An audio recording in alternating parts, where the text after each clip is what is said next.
I'm going to tell you what you can do to imagine what the Jaguars will be missing at the end of this season, and that'll tell you what you think they're missing right now. I'll tell you all about that in just a second here on Locked On Jaguars.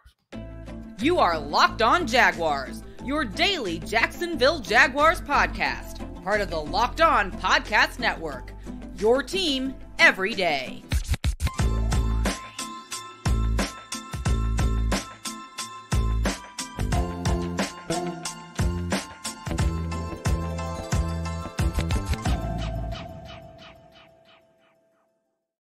Thank all y'all once again for joining me here on the Locked On Jaguars podcast. I am your host, Tony Wiggins, and we bring it to you every single day because it's your team every day, and we thank you for making us your first listen. I also like to remind you that our YouTube page is free to subscribe to. Make sure you go to the Locked On Jaguars YouTube page, like, subscribe, and hit the bell also for notifications. And then if you listen to podcasts, wherever you listen to them at, make sure you tap into that source every single day to sort of make sure you don't miss an episode of Locked On Jaguars. Also, today's episode is brought to you by Birddogs. Go to birddogs.com/lockedonnfl and they'll throw in a free custom Birddogs Yeti-style tumbler with every order. Shout out to my everydayers for joining us here every day on the Locked On Jaguars podcast. And if you're new to the show, welcome. Come on in, take your shoes off, and sit here for the next 25, 30 minutes and enjoy yourselves. All right, so what we're going to get to, if you're watching on YouTube, and you can see right there on today's show, we're going to take a glimpse into the Jags' future, where the holes might be, and then the true meaning of best player available in segment 3. So what prompted me to do this is I always talk about enthusiasm, right? I always mention fans' enthusiasm for this particular season, and I think it's going to be at an all-time high, because it's at an all-time high every year around this time, because fans are generally excited about the football season, whether the prospects for that season are good or not, because just like fans they should always leave out a glimmer of hope, no matter how bad they think things have been in the past, that the Jaguars are going to miraculously do something special every single year. Well, that year was last year, and it was the first year of that sort since 2017. Now we're coming into a situation where you want to see consistency. You want to see 2 consecutive years of the Jaguars being a contender. And I think it's going to happen for a number of reasons. The main 2 being Doug Peterson and quarterback Trevor Lawrence. But it's hard for me to ask you where the holes might be, because it's like hustling backwards. If you admit that you know where the holes are, then you would also have to admit that, well, maybe they aren't going to be as good as I think and I hope. So I wouldn't even get you in a gotcha moment like that. That's not how I roll. You guys know that. I don't want to see anybody temper their own enthusiasm and calm that down a little bit, because I think we need all of that we can get. But I will tell you this, there's a way you can ask yourself that question without putting a damper on this season. And so I'm going to tell you what it is right now. So what I did today was I gave a friend of mine an exercise, and I said, hey, look, whatever your wildest imaginations are about the Jaguars, whether it's they go 12-5 or 13-4, 14-3, as someone that I know who said that they were going to do that, okay, 11-6, whatever it is, 10-7, make a run in the playoffs, whatever. Hey, Super Bowl champions, all of that.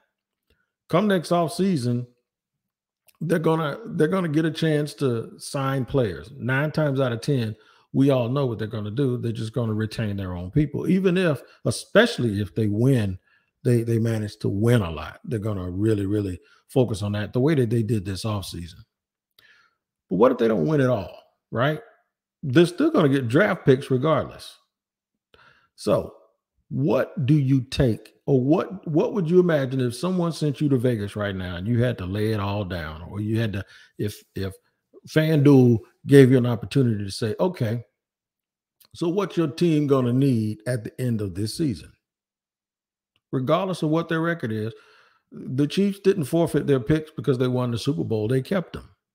So I want to know, and I want you guys to ask yourself, more than likely, because there was somebody, I believe it may have been John Shipley, a colleague of mine who covers the Jags also. I believe at the end of the offseason last year, John was one of the people that said they're going to need a wide receiver. They got him in the trade deadline with Calvin Ridley, but he made the bowl. He said after this year, they're still going to need a wide receiver one. I think it's John. I want to give him credit because if he did it, I want him to get credit. I don't want to give him credit for something he didn't say because if you disagree, then you're going to be mad at him. So don't do that either. But that's an interesting way of looking at things. So I'm going to go through in segment 2 some of the positions. And then after that, in segment 3, this is an opportunity for us to tie something that we always talk about in. And you go, well, if you won the Super Bowl wig outside of quarterback, I just take the best player available. And so the nutshell is in segment 3, that's exactly where we want to end up. We want to end up, the good teams do that. They take best player available. Most of the time, it's a trench guy because they need so many of them, or it's a defensive back. If best player available is take a player at one of the 3 positions where you actually have the most guys on your roster at those spots. It's offensive line, defensive line, and defensive back. So that's more than likely what's going to happen if they go best player available and they don't really need anything and they've used up a lot of resources at other critical positions. But I want to challenge you to test yourself and to ask yourself, okay, if somebody told me, regardless of how this season went, now we're going to assume that it goes to the playoffs. I'm not talking about if it goes off the rails. That's a whole different one. So I might take a minute to discuss that too in segment 2. But heading into segment 2, what we're going to do is I want you to think long and hard about it, regardless of how the season goes, especially if it goes well. What do you think the Jaguars would probably need most next offseason? And reminding you, this is so that you can really answer a question for yourself. You can basically tell yourself what you think they need this year without sitting there thinking that it's going to be a weakness. So that's why I'm assuming that everything's going to go well. You're going to have a happy season, but you're still going to have draft picks and you're still going to have a chance in free agency. So what is it that you think they'll do? I'm going to give you a little bit of a hint. All right. It's one of those 3 positions that I just mentioned. And it's 9 times out of 10 going to be the one where the people are the smallest. So that would be defensive back. I'll go through all of that in just a second here on Locked On Jaguars. First, I must tell you about today's sponsor, which is Birddogs. Man, they are the best khaki shorts I have ever worn in my life. That's right. They actually show the best parts of me and make the parts of me that aren't so good anymore still look good. They are fabulous and outstanding. They really, really fit very well. They fit better than regular shorts that are made all stiff and assuming that everyone is built just alike, because we're not all built alike. Make sure to get your personal Yeti-like cup with Birddogs on it. You go to birddogs.com/lockedonnfl, all one word, for a free Yeti-style tumbler with your order. That's birddogs.com/lockedonnfl for a free Yeti-style tumbler. You won't want to take your Birddogs off. We promise you. I slept in a pair the other night, and that's just how seamless they are and how comfortable they are. So make sure you go to birddogs.com and use /lockedonnfl for a free Yeti-style tumbler with your order. All right, running it down here on Locked On Jaguars. Make sure you tap in to the Locked On Jaguars podcast every single day, because it's your team every day. And we thank you for making us your first listen. Now, look at the screen. I did not put it up, but look, there's the Birddogs. All the information you need right there. That's how you spell it. That's where you go. Birddogs.com /lockedonnfl.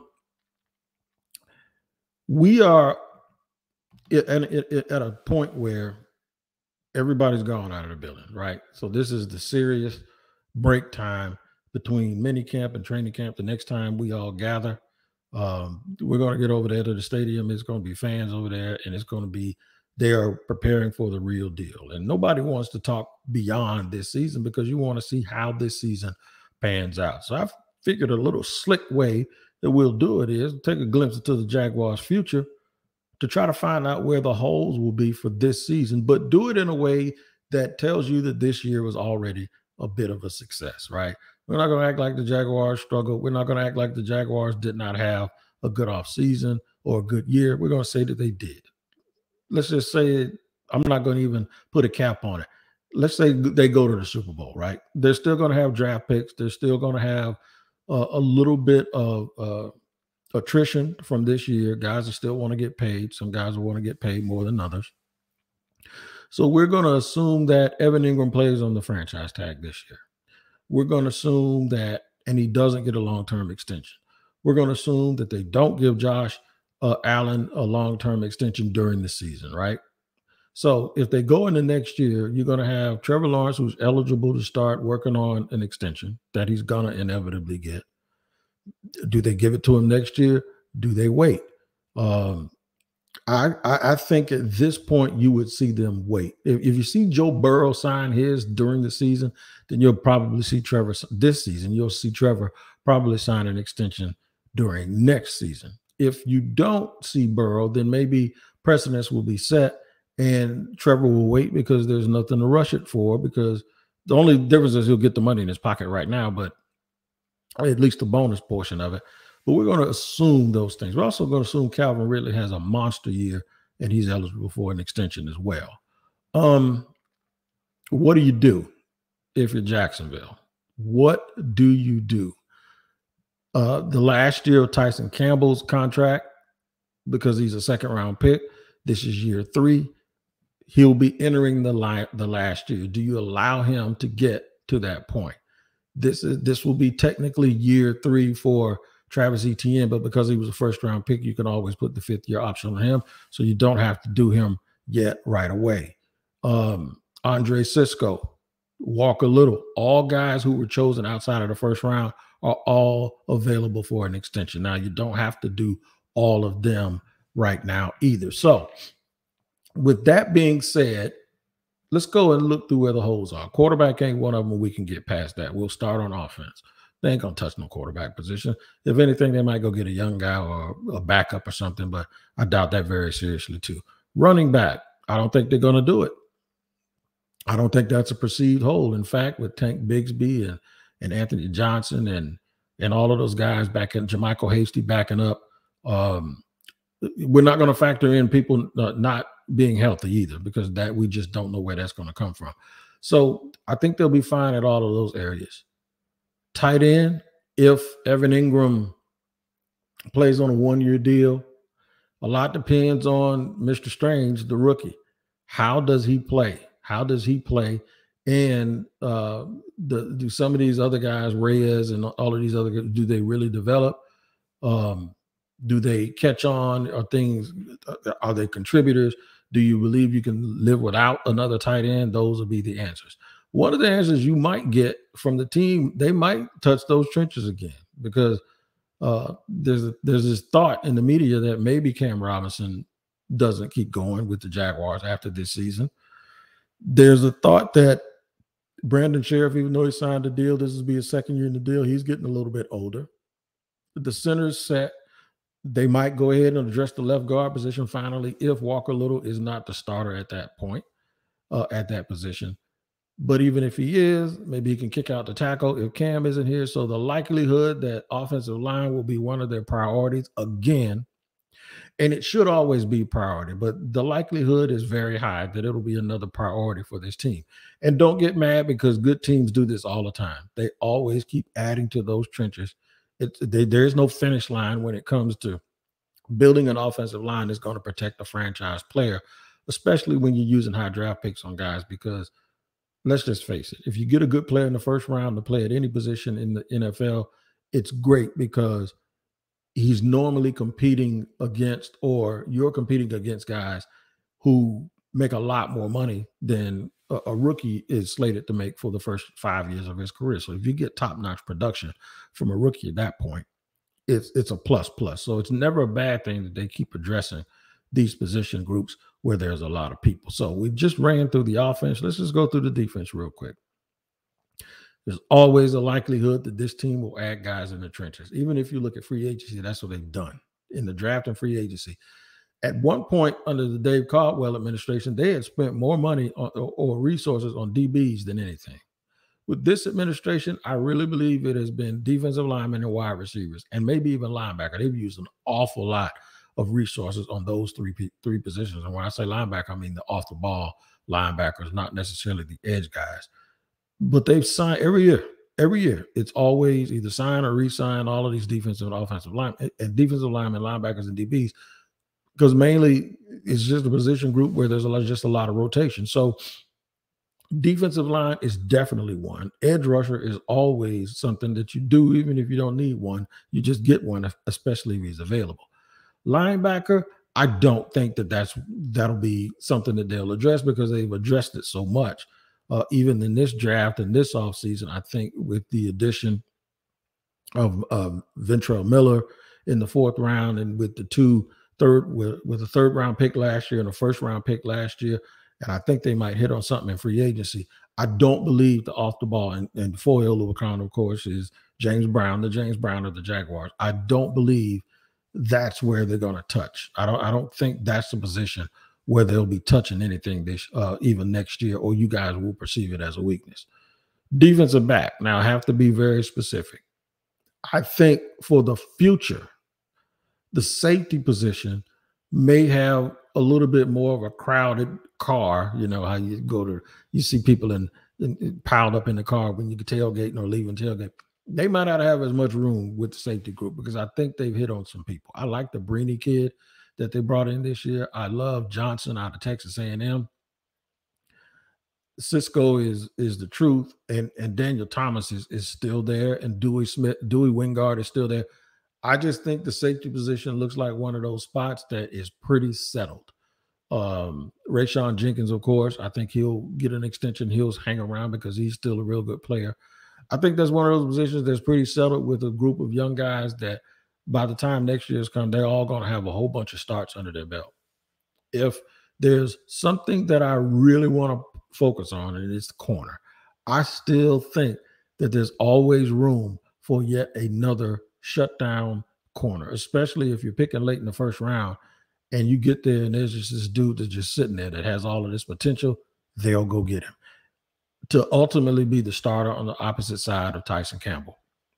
So for me, if I had to guess where a hole would be, I think it's going to be at corner, because receivers in this league are so good, and the quarterbacks, especially when you're talking about the quarterbacks of the really good teams, their receivers don't have to be open very much. So you can have a decent player at that position and still realize that you need to be better than decent, that you need to be really good at outstanding. That's the point, and that's the spot that I believe, along with edge rusher, that has the chance that this team might have a hole at that area and they feel like they need to upgrade it. I'll talk about why it's important that you struggle with trying to find out who you want and who the team would be wanting at the end of next year, because you'll just go, we're good, man, at every position.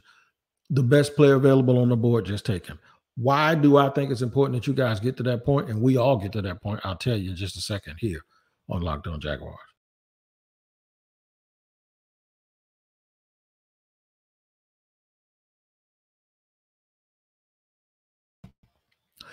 All right, 3rd and final segment here on Locked On Jaguars, sponsored today by Birddogs.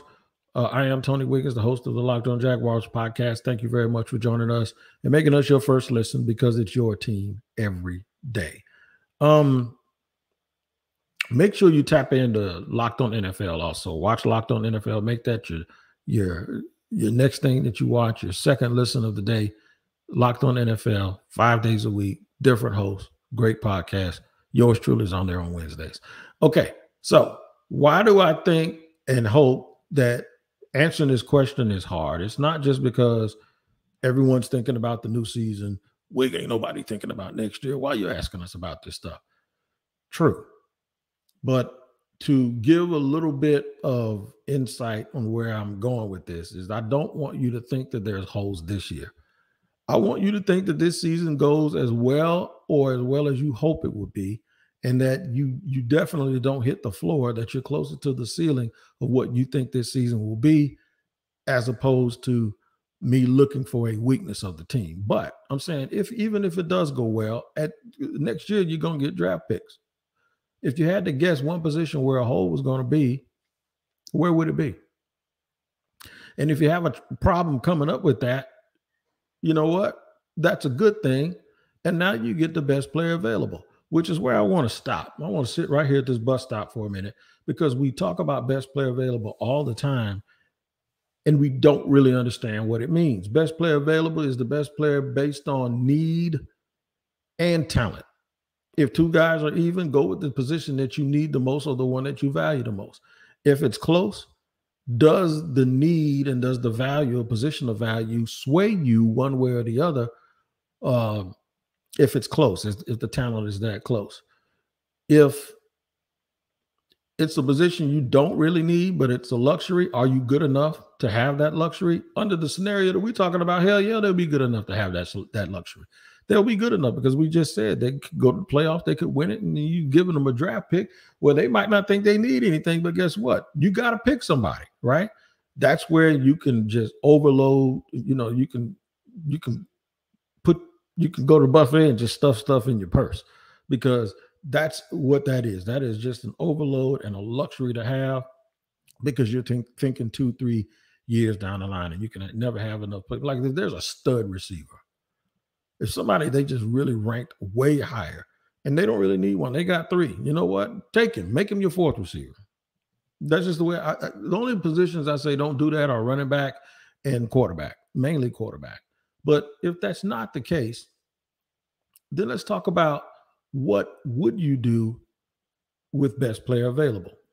If your team is winning, and if you're good, and if you're solidified, this is actually the time where best player available really rings true. It doesn't ring true to me for bad teams very much, because when you're bad, any player that's better than anybody you got is the best player available outside of the quarterback position, because sometimes you can have a bad team like the Jaguars did, and they have their quarterback of the future.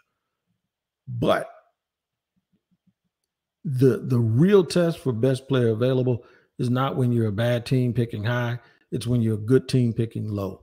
Do you make the right decisions for the future of your franchise? Do you truly take the best player available? And the best player available could be a guy that you don't believe is the best immediate, who will be immediately the best. It could just be the guy that's the best, or somebody told me by the start of year 3, draft a guy you think is going to be better than everybody in the start of his 3rd season.